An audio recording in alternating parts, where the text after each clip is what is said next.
Max Verstappen will win the Drivers' Championship at the Qatar Grand Prix next week. If he secures just 3 points in the sprint race, he'll have won it. Discussions about next season and who will beat Red Bull are beginning, and plenty of people are looking to Mercedes to be their main challenger, and Lewis Hamilton has claimed that one of their masterpieces will help them. But Toto Wolff has said he wants to put that masterpiece in the bin. So what will Mercedes do for 2024, and who is right? Let's find out. After a disappointing Japanese Grand Prix weekend, where Mercedes found itself with only the 4th quickest car, it is aware of just how far ahead Red Bull remains right now. Hamilton, who has been pushing hard for Mercedes to totally revamp its concept approach, said that there should be no shying away from accepting the size of the gap that needs to be closed before the start of the 2024 season. "I have no idea where the car is going to be next year, but we're a long way away," he told Sky Sports. "We've got to hope for the next 6 months to be the greatest 6 months of development that we've ever had, to close that gap, and to be really banging on the door. It is 5 months, give or take a few days, until the lights go out at the opening round of the 2024 season. So if Hamilton is right, Mercedes should be a month into their best ever development period if they want to challenge Red Bull next year." While the time gap to the front looks sizable, Hamilton thinks that the example of McLaren, which changed car approach to help it emerge as Red Bull's closest rival, is proof of the leap that his team can make. The evidence is there at McLaren, and we can't turn a blind eye to that. To look at what they've done and go in that direction, he said. "That is the direction. But I truly believe my team can do it, and we've always been great at putting downforce on the car. It's just that with the way our car currently works, adding downforce doesn't work. It just makes it bounce more. Hopefully, with a change in philosophy, we'll be back to where the team deserves, because it is a World Championship team. We still are an amazing team. I have absolute faith in everyone, but decisions that are made in this period of time are critical for our trajectory. Hamilton may have faith in his team, but there is a lot of work to be done if Mercedes want to close the gap to Red Bull. The team is sending a lot of mixed messages as well, which doesn't inspire confidence in them. For Mercedes to pull off the greatest 6 months of development they have ever had, you would want everyone pushing in the same direction, but at the moment that definitely isn't happening.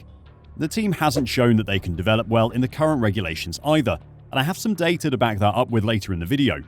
First, I want to talk about Lewis Hamilton and the masterpiece that he thinks will help the team battle Red Bull next year. After switching away from the zero-pod concept earlier in the season, Mercedes have appeared to be more competitive with the rest of the field, and the data does just about back that up, though it definitely isn't a convincing improvement. It is looking likely that Lewis will be winless this season for the second ever time in his career, but he still has some positive things to say about the car. "Well, we won't bin the car, of course. These cars are still masterpieces, really, even if they're not the fastest car in the world," he told reporters. 2,000 people have worked so hard to build these things, and they will continue to be a part of our history and our learning curve. There will be bits of it that we try to change, try to hold on to some of the positives, because there's always positives, good and bad sides, so we're trying to hold on to the positives. Lewis very obviously wants us to know that he is positive. This is a very reasonable thing to say about a Formula 1 car. They are masterpieces, even the W14.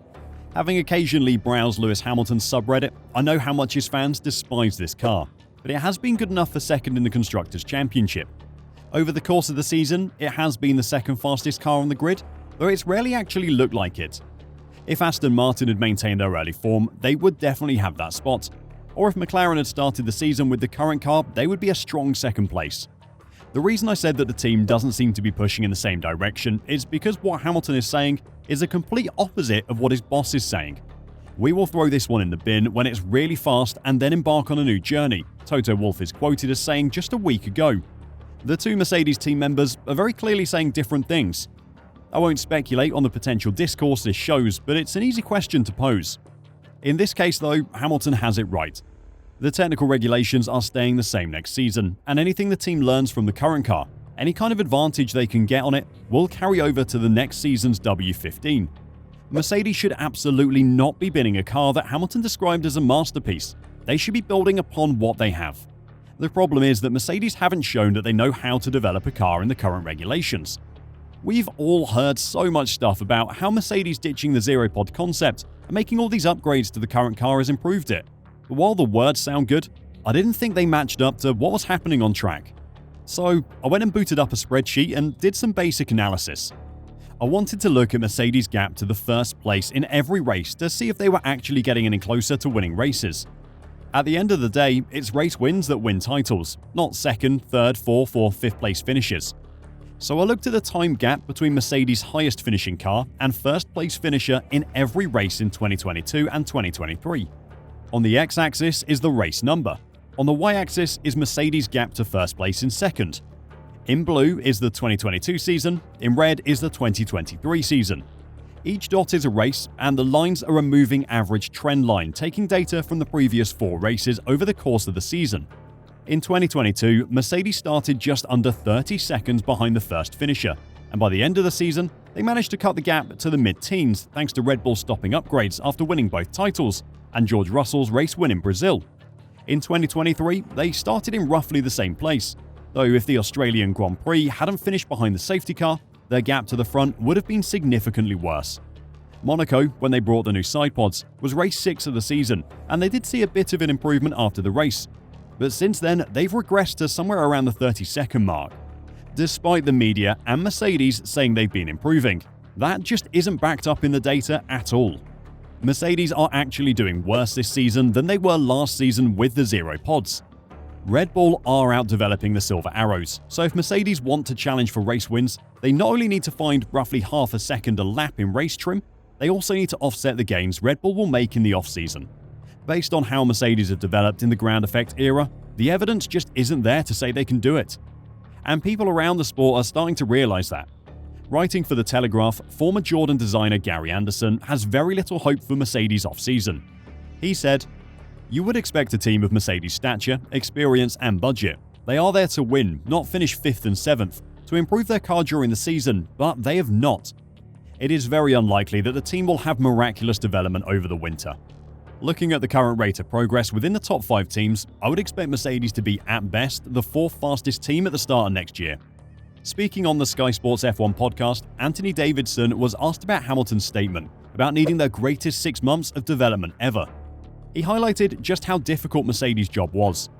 They're scrabbling to work and make headway to catch that gap, and you've got that buffer, that margin to work on next year's car. That's why Lewis is alluding to the fact that we need to work harder than ever to catch that gap, because they're going to make massive gains as well, and we need to catch them. Not only catch what they're behind now, but potentially where they're going to be next year. You've got to almost do double the work they can. Despite Hamilton saying that Mercedes can take some learning from the W14 masterpiece, can his team really do double the work Red Bull can?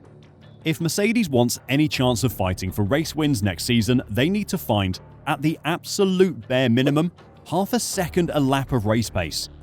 Unless they find some kind of miracle at Brackley in the next 5 months, that just isn't going to happen. What do you think of Mercedes' chances next season? And were you surprised by just how little progress they've made this year? Let me know your thoughts in the comments down below, and until next time, drive safe and bye for now.